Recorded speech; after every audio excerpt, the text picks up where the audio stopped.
Mesdames et messieurs, bonsoir, ravi de vous retrouver. Une nouvelle édition de Direct pour ce mardi 22 juin 2021. L'édition d'aujourd'hui sera consacrée à une grande organisation internationale, une organisation qui opère depuis un bon nombre d'années en Égypte et qui a collaboré dans plusieurs dossiers importants, dont par excellence l'enfance. On va parler de l'UNICEF aujourd'hui et de sa collaboration avec l'Égypte dans divers domaines. Et pour parler de cela, nous avons le plaisir d'avoir avec nous M. Jonathan Crix, chef de la communication à l'UNICEF Égypte. Nous sommes ravis de vous avoir avec nous. C'est un plaisir partagé. Bonsoir. Et avant de parler des dossiers importants que vous accomplissez en Égypte, on aimerait avoir un aperçu général du rôle de l'UNICEF dans le monde. Alors, l'UNICEF, c'est une organisation qui a été fondée après la Deuxième Guerre mondiale et qui a pour but principal de s'occuper des droits de l'enfant et du bien-être des enfants.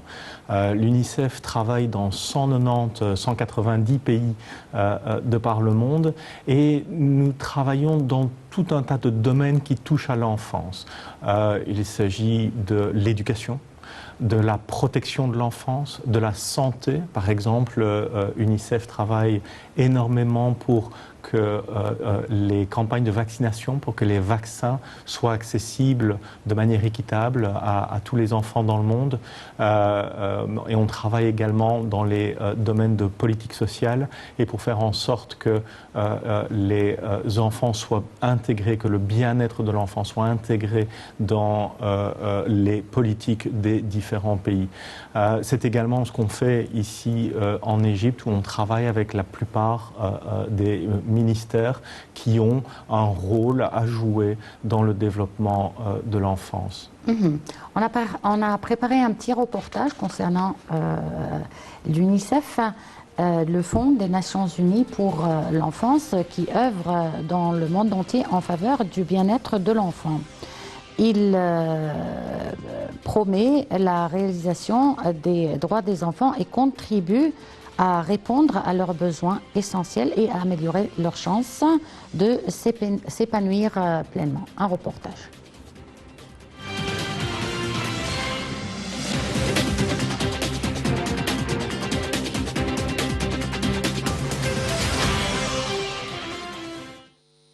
L'UNICEF œuvre dans le monde entier en faveur du bien-être de l'enfant. Il promeut la réalisation des droits des enfants et contribue à répondre à leurs besoins essentiels et à améliorer leurs chances de s'épanouir pleinement.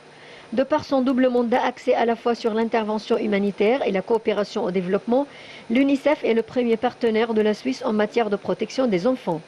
Il intervient aussi bien dans les pays en développement que dans les situations de crise. Malgré les immenses progrès accomplis, il existe encore de par le monde des millions d'enfants qui n'ont pas la possibilité d'aller à l'école ou qui souffrent de malnutrition.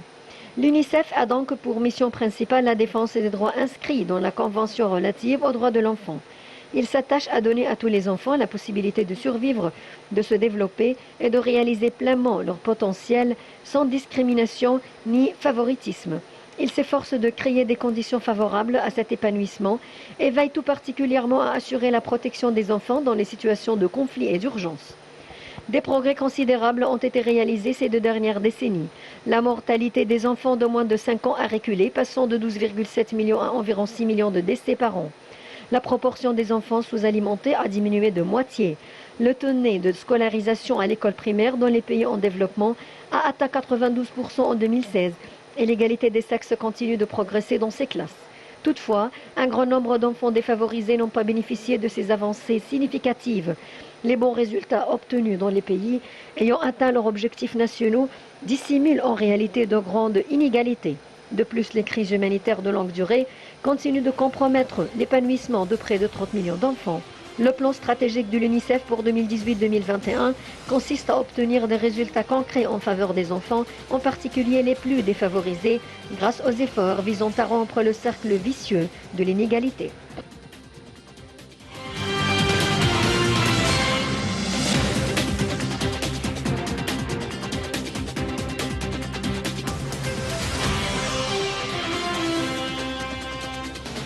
Alors, comme on vient de le voir, félicitations d'abord pour vraiment les exploits que vous avez réalisés concernant les enfants en situation dangereuse, les enfants souffrant de malnutrition, comme on vient de le voir dans le reportage. Tout cela et les chiffres ont vraiment progressé dans le sens positif.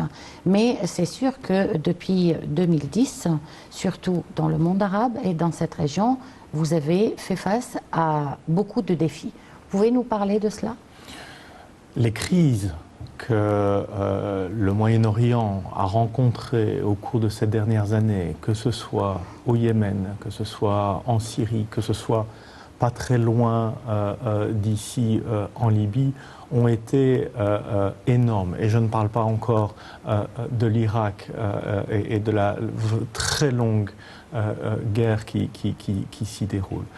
Donc tout cela a eu un poids énorme sur les enfants. On parle de milliers d'enfants qui n'ont pas d'accès à l'école, qui n'ont pas d'accès aux soins de santé les plus élémentaires. On parle d'énormes problèmes de malnutrition quand il s'agit du Yémen, par exemple. Et donc l'UNICEF a vraiment été sur tous les fronts et mes collègues qui travaillent donc pour les différents bureaux dans ces zones de crise concernées ont développé des efforts énormes pour ne fût-ce qu'apporter de l'eau et de l'aide humanitaire fondamentale pour assurer la survie, parce qu'on ne parle plus de développement, on parle vraiment de survie dans un contexte humanitaire tragique. Et donc, très clairement, l'UNICEF a joué un rôle fondamental et continue de jouer tous les jours un rôle fondamental pour essayer de protéger les enfants dans ces conditions de crise atroces. Dans les peut-être 5 dernières années, l'UNICEF intensifie vraiment ses efforts dans beaucoup de domaines, peut-être avec aussi la rapidité du développement qui prend place en Égypte et avec la volonté du gouvernement de réaliser des exploits dans plusieurs domaines importants. Je cite parmi ces domaines ceux qui vous concernent, le domaine de la famille, le domaine de l'enfant et le domaine de l'éducation. Vous pouvez nous parler des projets les plus significatifs que vous avez, auxquels vous avez participé dans ces domaines-là? Bien sûr.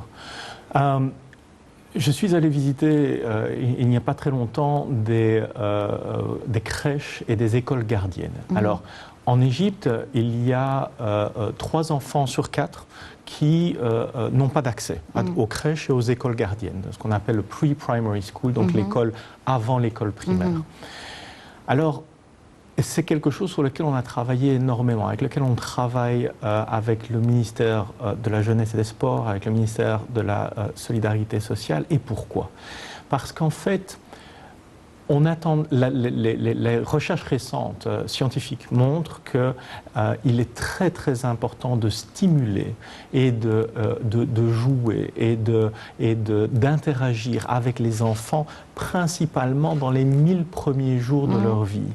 Et tous les parents ont beaucoup de sollicitations, du travail, des rencontres avec la famille. Ils n'ont pas toujours le temps de s'occuper. Et donc, un des projets que UNICEF soutient, c'est l'extension, je dirais, du programme de ces crèches, l'extension des programmes de ces écoles gardiennes, pour faire en sorte que le plus d'enfants possible y aient accès, de manière équitable.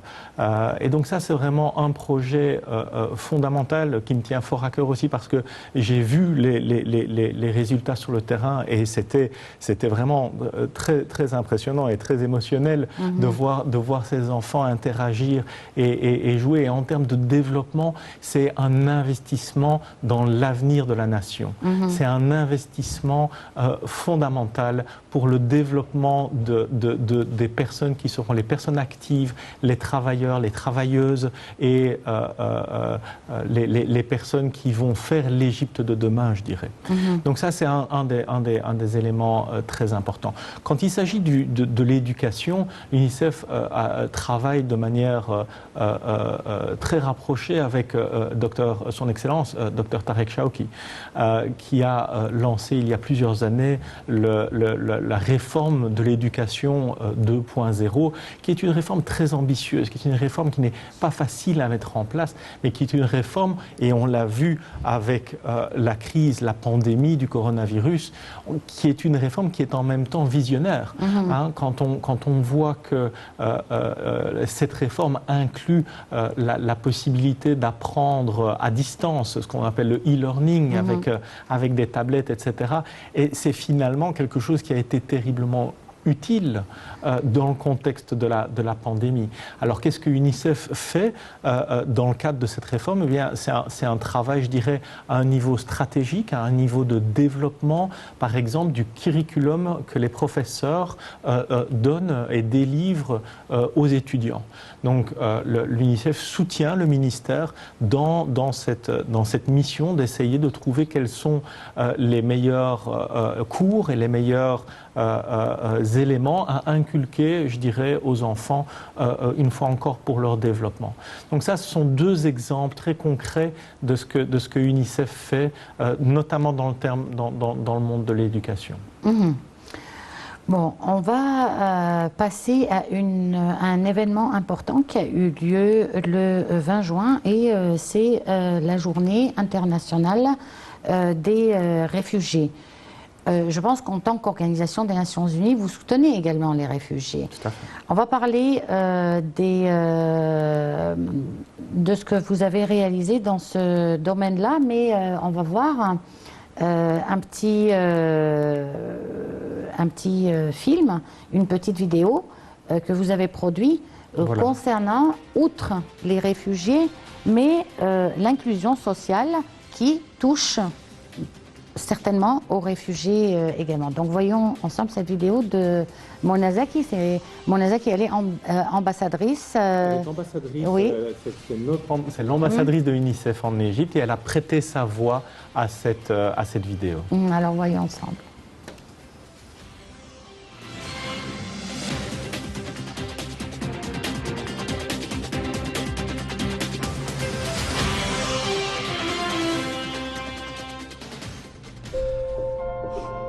شغفنا الحتة اللي بنلاقي فيها نفسنا، حلمنا اللي بيسبق خطواتنا، وخيالنا اللي ورانا مستقبلنا، اللحظات الصعبة اللي بتزعلنا من الدنيا كلها، والناس اللي بتسهلها علينا، الخوف من حاجات صغيرة فكرتنا بذكريات أليمة، وحركات بسيطة رسمت في قلوبنا سعادة كبيرة، شكة الدبوس اللي محدش فلت منها، الفخر بإنجازاتنا الصغيرة، إحساس الأمان اللي بيجي مع فتحة الباب،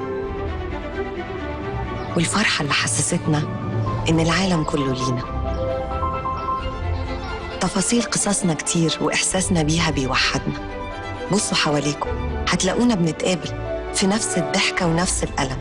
مهم نعرف أولادنا إننا مختلفين، لكن اختلافنا مش بيفرقنا.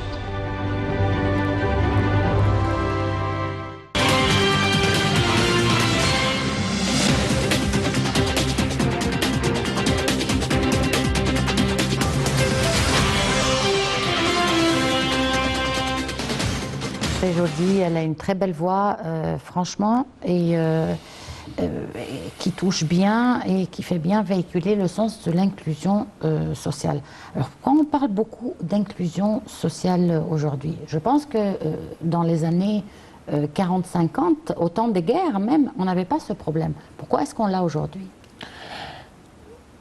Je pense, je ne peux pas répondre à la question du pourquoi. Ce que je peux dire, c'est que j'observe dans le monde entier que que ce soit sur les réseaux sociaux, que ce soit dans la rue, on observe de plus en plus des messages qui sont liés à la différence, à comment nous sommes différents les uns des autres, et je dirais à l'intolérance par rapport à l'autre qui est différent parce que c'est un homme ou c'est une femme, parce que il est habillé différemment, parce qu'il a une couleur de peau différente. Et donc c'est ce que nous avons essayé de faire, et ce que nous essayons de faire avec cette campagne, c'est de parler de tolérance et de parler de vivre ensemble. Et je dois dire que, étant étranger, hein, je suis belge et je vis en Égypte depuis 4 ans, et je suis fasciné par la tradition d'accueil et d'hospitalité de l'Égypte. Ça se voit à tous les niveaux, et ça se voit notamment par exemple dans la vaccination.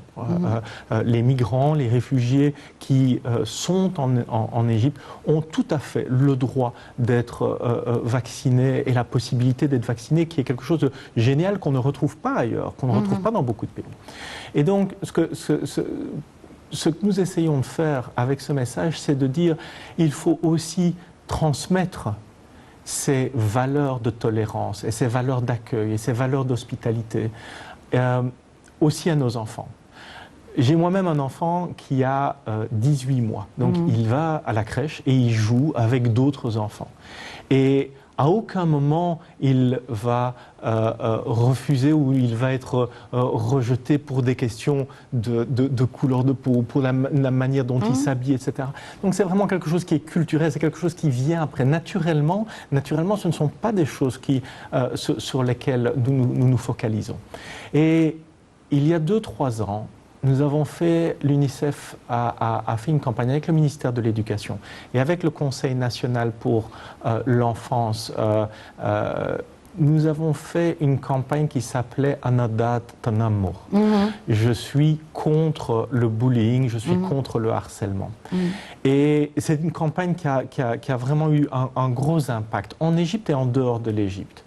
Et au cours de cette campagne, un jour, nous avons reçu le coup de téléphone d'une jeune fille qui devait avoir 9 ans, qui s'appelle Aya. Et cette jeune fille nous appelait pour nous dire, eh bien voilà, moi je suis égyptienne, mais je suis victime de bullying, je suis victime de harcèlement. Elle a appelé l'UNICEF ? Elle a appelé l'UNICEF et elle disait, je veux transmettre un message. Et donc on lui dit, mais qu'est-ce que tu veux nous expliquer ? C'est quoi le message ?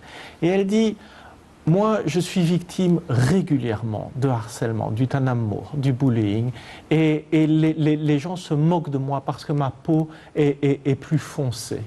Et j'ai envie de dire que je m'en fous qu'ils se moquent de moi, que je suis plus forte que ça. Et parce que si j'ai cette couleur de peau, c'est parce que Dieu a voulu que j'aie cette couleur de peau. Et donc, il n'y a rien à redire à ça. Et je suis encore ému quand je parle de cette jeune fille qui a vraiment été aussi une voix dans cette campagne. Ce que je veux dire par là, c'est qu'il y a un message de tolérance à transmettre à tout le monde et à nos enfants.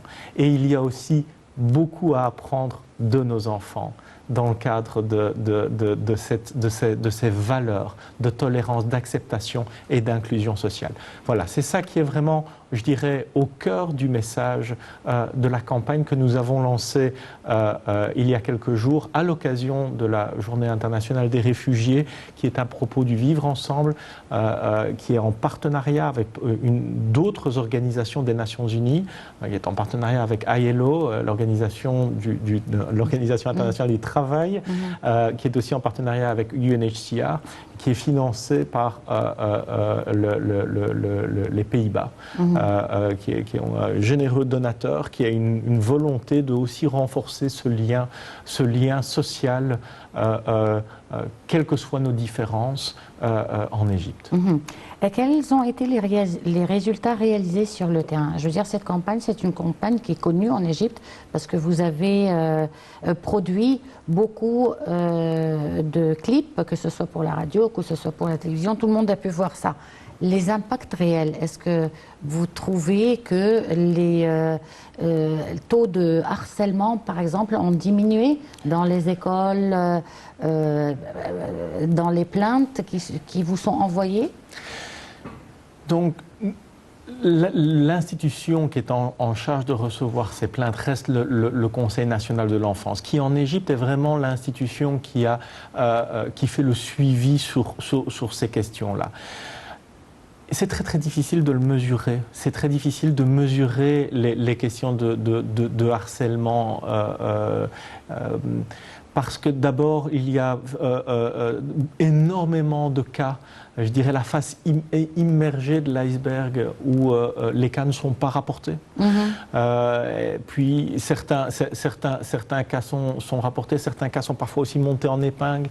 Donc on a beaucoup de difficultés à mesurer ça. Mais par contre, on a le sentiment, quand on discute, que c'est devenu aussi une préoccupation. C'est une préoccupation, je pense, qui est prise très au sérieux par le gouvernement, par les différentes institutions avec lesquelles on travaille. Et de toute façon, je pense que c'est un travail de très longue haleine. Les campagnes en elles-mêmes, nous avons des très bons résultats. On a énormément d'engagement, donc des personnes qui commentent et qui nous félicitent sur les réseaux sociaux pour cette campagne. On a aussi pas mal de personnes qui nous demandent, voilà, nous on fait aussi face à des problèmes, comment est-ce qu'on peut les rapporter. Donc on sent qu'il y a un débat qui se passe sur la place publique et c'est l'objectif. L'objectif c'est vraiment ça, c'est que ces questions soient amenées sur la place publique et qu'il puisse y avoir des discussions et que les paroles puissent aussi s'ouvrir par rapport à ça. Maintenant, à côté de ça, il y a aussi, ici c'est une campagne, il y a aussi tout ce qui est le travail programmatique qui est fait par UNICEF sur le terrain. Et donc, dans ce cadre-là, vous savez, la pandémie, si on parle des réfugiés, des enfants et des adolescents réfugiés, vous savez, très régulièrement, ce sont ces enfants et ces adolescents qui comptent parmi les personnes les plus vulnérables. Ce sont des personnes qui sont souvent les premiers à sortir du cycle scolaire, etc. Et donc, la pandémie, avec pas mal d'écoles qui ont dû fermer pour des raisons sanitaires, ça a posé des défis immenses. Et donc, un des programmes sur lequel UNICEF a travaillé en Égypte, c'est aussi fournir des plateformes en ligne avec nos partenaires et des plateformes en ligne qui permettent aux réfugiés et aux migrants de pouvoir continuer à étudier, de pouvoir continuer à apprendre, de pouvoir continuer à bâtir leur futur pour aussi se développer et être ultérieurement des personnes qui vont contribuer à l'économie, que ce soit en Égypte ou que ce soit dans n'importe quel autre pays. Donc les programmes sont aussi fondamentaux. Ici, ce qu'on essaye de faire, c'est vraiment d'attirer l'attention sur des questions, mais ce que je ne voudrais pas, c'est que la campagne, dont je suis très fier, mais que cette campagne cache aussi tout le travail qui est fait programmatiquement pour soutenir les enfants les plus vulnérables qui vivent en Égypte, quelle que soit leur nationalité d'origine, quel que soit le gouvernorat dans lequel ils évoluent, mais pour que l'ensemble de ces enfants et de ces adolescents soient soutenus, soient acceptés et soient soutenus en termes d'éducation. Je pense que vous avez également fait beaucoup de travaux au niveau des enfants aux besoins spéciaux et de l'inclusion sociale de ces enfants aussi, que ce soit dans les écoles ou même dans la rue. Tout à fait, tout à fait. C'est quelque chose qui est vraiment aussi au cœur du mandat de l'UNICEF.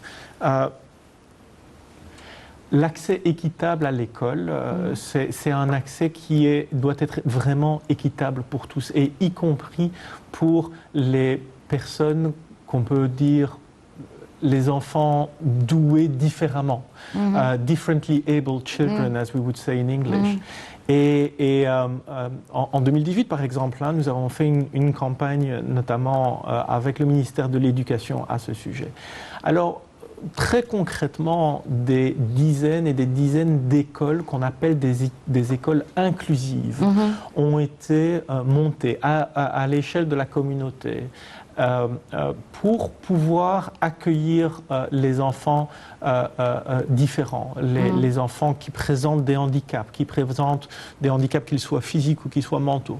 J'en ai visité notamment une à Alexandrie, je pense que c'était il y a un peu plus de 2 ans, et c'était vraiment magnifique parce que ces écoles intègrent les enfants différents au sein du groupe, et elles ont les professeurs, grâce au soutien de l'UNICEF, les professeurs reçoivent aussi une formation différente parce que il y a tout un tas de détails, de choses auxquelles on ne pense pas nécessairement, que ce soit pour l'accès, que ce soit pour l'accès à la salle de classe, mais aussi l'accès aux sanitaires et ce genre de choses. Et donc, il y a aussi la nécessité de soutenir, d'apporter, je dirais, des cours et un suivi qui sont plus appropriés, qui sont parfois plus dans le relationnel, qui vont aussi plus indiquer des éléments que l'enfant aura eu du mal à comprendre. Et donc, cette école que j'avais visitée à Alexandrie était vraiment un exemple magnifique de ce que UNICEF peut accomplir en termes je dirais, accessibilité pour handicap physiques et mentaux, mais aussi en termes de formation des professeurs. Parlant d'inclusion, vous avez aussi eu un rôle important dans les écoles communautaires. Alors, les écoles communautaires, c'est aussi un élément fondamental du programme éducationnel de UNICEF en Égypte. Alors, les écoles communautaires, c'est vraiment partir sur une logique où on peut se baser sur des capacités locales pour intégrer et pour développer des classes. C'est souvent des écoles primaires pour développer des classes de primaire. Et donc, on fait vraiment appel, et je trouve que le projet est particulièrement intéressant parce qu'il est très participatif. On fait appel à des professeurs, à des expertises qui sont locales. Et on essaye aussi de baser sur la municipalité, sur les locaux qui sont disponibles pour la municipalité, etc. Et on développe ce type d'écoles communautaires qui vont parfois accueillir beaucoup d'enfants syriens, d'autres, à d'autres endroits, vont accueillir beaucoup d'enfants soudanais, et elles vont être très, très adaptées. Et donc, je pense aussi que le travail qu'on réalise, et une fois encore en partenariat avec le ministère de l'Éducation sur ces thèmes-là est très important, et je pense que les résultats sont aussi particulièrement parlants. Je pense que ce qui vous facilite aussi un petit peu la tâche, c'est la conception de l'Égypte en traitant les réfugiés, qu'ils soient syriens, soudanais, érythréens. Je veux dire, pour l'Égypte, les enfants sont des enfants, les femmes sont des femmes et les hommes sont des hommes, quelle que soit leur nationalité. Je suis vraiment très heureux que vous mentionniez ça, parce que je pense que sur les 4 années que j'ai passées jusqu'à maintenant en Égypte, ça a vraiment été une des choses qui m'a le plus impressionné. Et j'en parlais un peu plus tôt avec cette capacité d'accueil qu'a l'Égypte. Le fait que dans la plupart des pays du monde, où que l'on regarde, la plupart des réfugiés, des migrants sont en fait dans des camps. C'est-à-dire qu'il y a une société dans la société, où il y a une séparation. Ou peut-être une société en marge de la grande société. Voilà, voilà. Et ici, clairement, en Égypte, il y a cette volonté d'intégration à tous les échelons. Et c'est quelque chose qui est, je ne peux pas dire que c'est unique, mais je pense que c'est très proche d'être unique, parce que je n'ai jamais vu ça ailleurs. en tout cas au Moyen-Orient. Et je pense que c'est vraiment quelque chose dont l'Égypte peut vraiment être très très fière. Et une fois encore, ça fait vraiment partie de cette tradition d'accueil de l'Égypte que je trouve merveilleuse et qui est aussi la base de cette campagne sur la tolérance. Parce que finalement, elle parle aux Égyptiens une langue qu'ils connaissent, une langue qu'ils comprennent. Vous avez touché aussi un domaine médical, puisque la ministre de la Coopération internationale, Rania Al-Mashot, a annoncé que le Fonds des Nations Unies pour l'enfance devrait débloquer 17 millions de dollars pour soutenir les efforts déployés par le gouvernement égyptien visant à faire face au coronavirus. Voyons ensemble ce reportage et on en parle tout de suite après.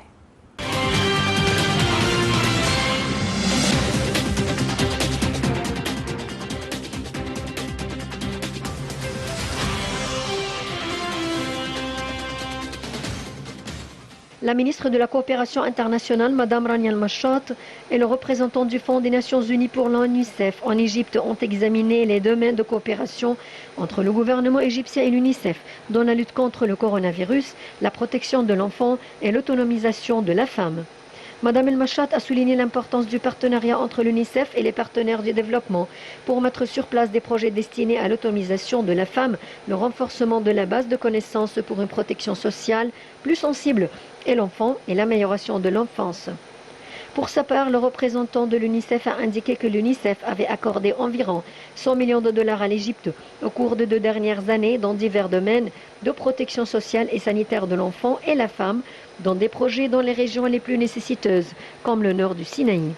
Parallèlement, le ministère de la Planification sera le partenaire stratégique de l'UNICEF dans la mise en œuvre en Égypte de l'initiative Génération sans limite pour le développement des capacités des jeunes, de même qu'il formera un comité de gestion pour suivre cette initiative. L'UNICEF a choisi l'Égypte pour être un des pays pionniers de la région dans l'application de l'initiative susmentionnée, qui va de pair avec la vision l'Égypte 2030, selon la ministre de la Planification et du Développement économique, Hala Saïd, lors d'un entretien avec le représentant de l'UNICEF au Caire, Jeremy Hopkins.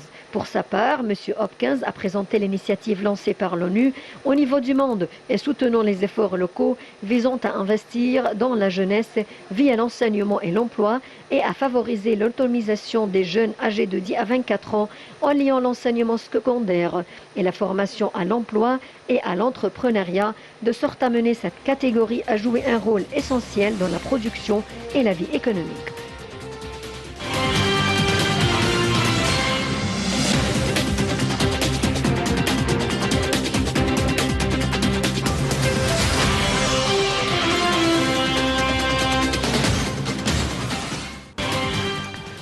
Alors, parlez-nous de la pandémie du coronavirus et qui a bien entendu surpris tout le monde et déstabilisé tout le monde, qu'on le veuille ou pas.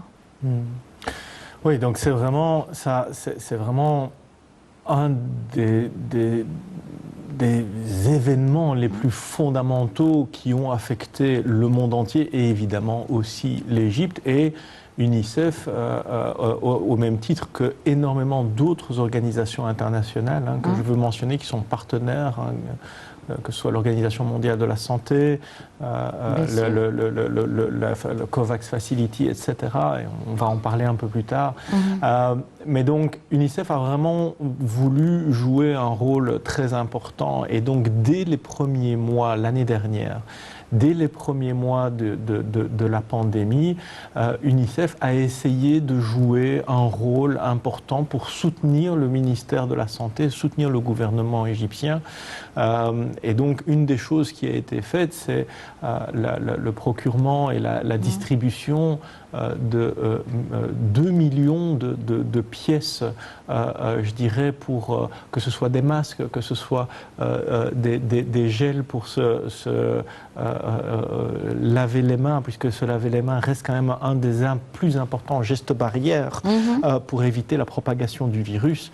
Et donc, l'UNICEF a travaillé pour ça. On a également fourni 25 ventilateurs. Vous savez, ce sont ces équipements qui coûtent très cher respirateurs et qui essayent de maintenir et de pomper de l'oxygène dans les poumons des patients qui sont fort atteints par la maladie.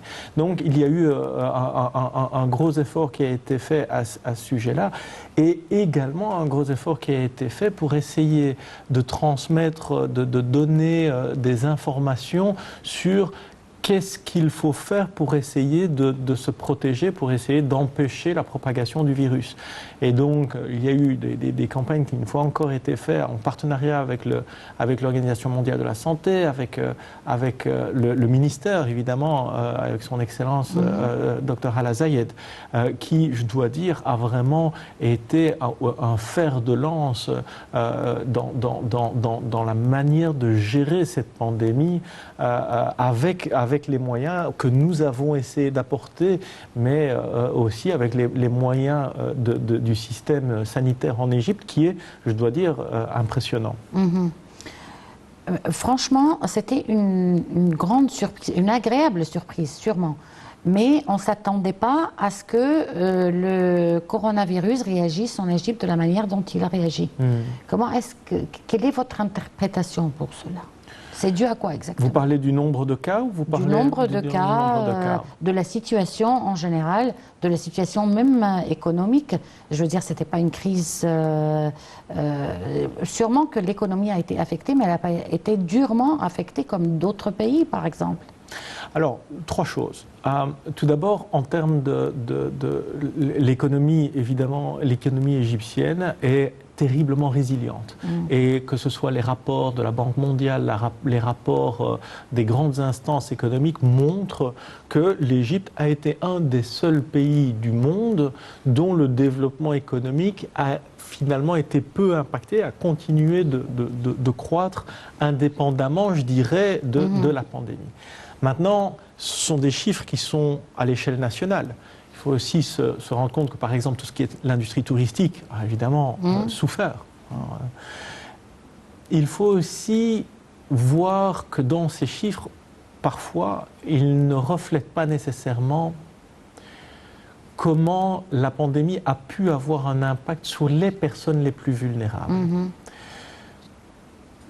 Quel a été l'impact réel de la pandémie sur les personnes les plus pauvres, sur les ménages les plus pauvres, sur les enfants les plus pauvres?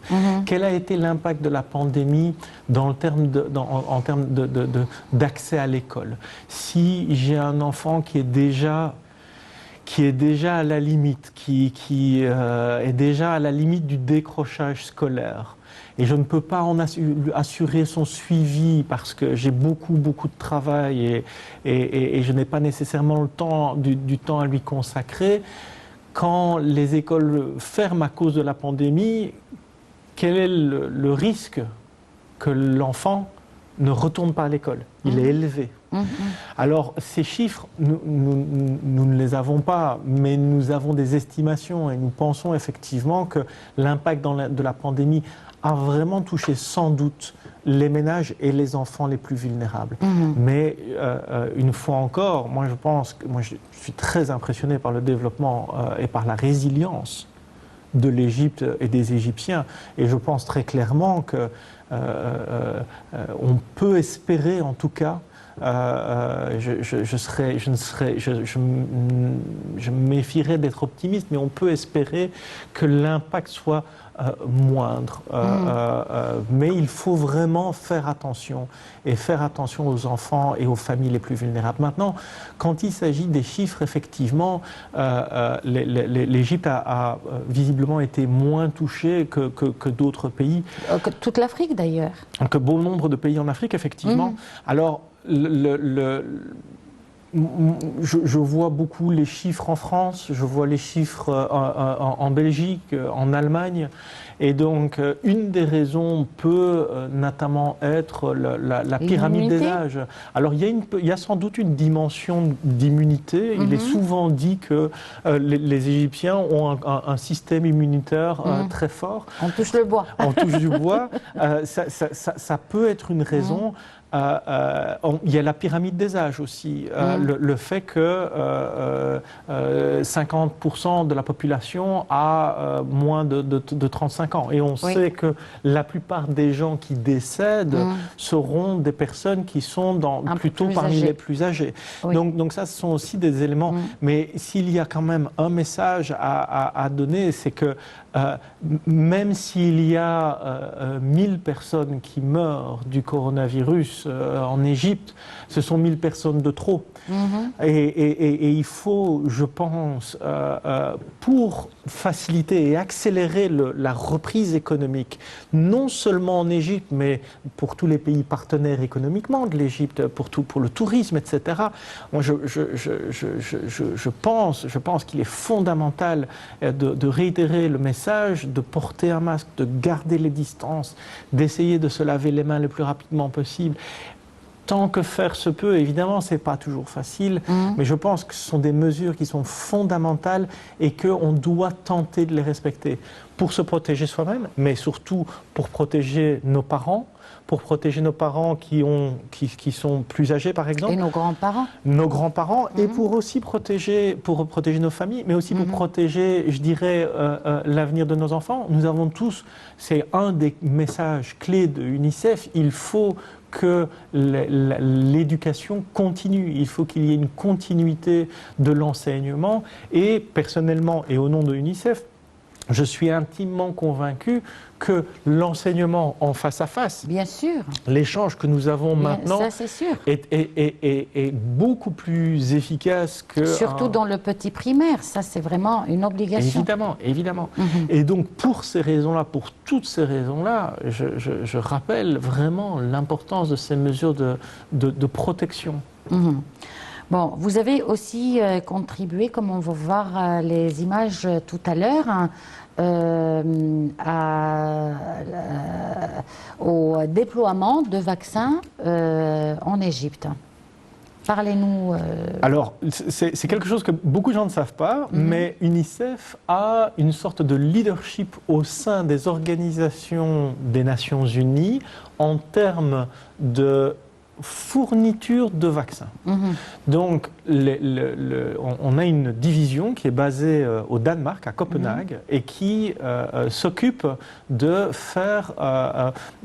de faire en sorte que le plus possible de vaccins soient distribués traditionnellement aux enfants. Et parce qu'on a cette logistique, parce qu'on a cette expertise, on a été, je dirais, le partenaire idéal pour faire en sorte de distribuer via COVAX, et on va parler plus tard parce que c'est un petit peu compliqué, mais via COVAX pour livrer des vaccins anti-Covid-19. Et ils ont été délivrés aux enfants, à des enfants? Alors non. Donc nous, c'est l'expertise dans la fourniture de vaccins qui est le rôle de UNICEF. Les vaccins ne sont pas donnés aux enfants. Les enfants sont généralement beaucoup moins impactés par le coronavirus. Mais par contre, UNICEF a cette expertise dans l'achat et la distribution des vaccins dans le monde. Et parce qu'elle a cette expertise logistique, parce que c'est compliqué, il faut respecter une chaîne du froid, etc. Voilà. Oui. Eh bien, UNICEF a fait ce partenariat avec Gavi, qui est une des institutions internationales qui a son expertise sur la vaccination, avec l'Organisation mondiale de la santé et surtout aussi grâce à de nombreux donateurs. UNICEF est, je dirais, un des rouages de toute cette machine qui a pour seul et unique objectif que tout le monde ait accès au vaccin, ce qui n'est pas le cas pour le moment. Donc vous conseillez vraiment que tout le monde, partout dans le monde, ait vraiment accès au vaccin? C'est quelque chose qui est fondamental. Bon, il y a une chose qui est absolument claire et précise pour moi, c'est que personne n'est protégé tant que tout le monde n'est pas protégé. Il faut, pour vaincre cette pandémie, il faut que tout le monde soit protégé. Quand on regarde ce qui s'est passé en Inde il y a quelques semaines, en Inde, il y a eu un foyer de coronavirus qui a non seulement ravagé des familles entières et tué de nombreuses personnes. Beaucoup trop de monde sont mortes du virus. Mais au-delà de ça, ce genre de foyer entraîne la création de variants. Et ce genre de variants qui ne sont pas qui sont des mutations du virus. Alors, je ne suis pas un virologue, hein, donc mais ce que je peux dire, c'est que ces mutations sont dangereuses. Et aujourd'hui, personne ne peut dire comment est-ce que ces mutations vont évoluer et comment la pandémie va évoluer. Donc, le meilleur moyen de mettre un terme à cette pandémie, de limiter le nombre, l'apparition de nouveaux variants, c'est de se faire vacciner. Bon, on va passer à notre dernier reportage qui concerne votre coopération avec le ministère de l'Éducation. On en a parlé, bien entendu, mais c'est une grosse part de votre coopération. Donc, on va juste rappeler que le ministre de l'Éducation, Dr Tariq Shawki, lors d'une rencontre avec le représentant de l'UNICEF en Égypte, M. Jeremy Hopkins, a discuté des aspects de la coopération conjointe dans le domaine de l'éducation. Et M. Hopkins s'est pour sa part félicité de la coopération avec le ministère de l'Éducation dans le développement du processus éducatif, saluant les efforts déployés par le ministère pour poursuivre le processus éducatif à la lumière de la pandémie de coronavirus. Un reportage.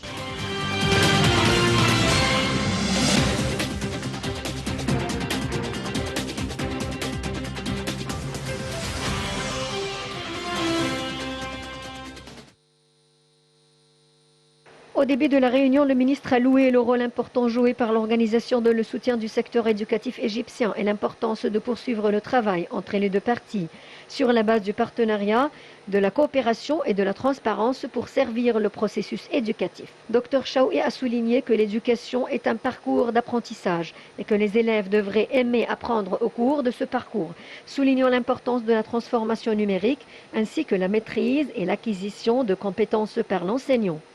Il a souligné la coopération et les avantages possibles des bourses d'études fournies par l'organisation aux enseignants égyptiens et leur mise en œuvre conformément aux plans et aux besoins fournis par le ministère et l'intégration du principe de l'éducation pour le développement durable dans tous les types de l'éducation, ce qui contribue à corriger et à traiter correctement et clairement. Au cours de la réunion, le ministre a discuté des mécanismes de création d'une plateforme pour l'université de Cambridge et l'UNICEF pour soutenir le processus de réforme des programmes et garantir que chacun acquit les connaissances, les compétences, les valeurs et les comportements nécessaires. Monsieur Jeremy Hopkins s'est pour sa part félicité de la coopération avec le ministère de l'Éducation dans le développement du processus éducatif, saluant les efforts déployés par le ministère pour poursuivre le processus éducatif à la lumière de la pandémie de coronavirus et soulignant la volonté de l'organisation d'apporter son soutien au ministère dans l'amélioration et l'efficacité des enseignants et des services fournis par l'UNICEF.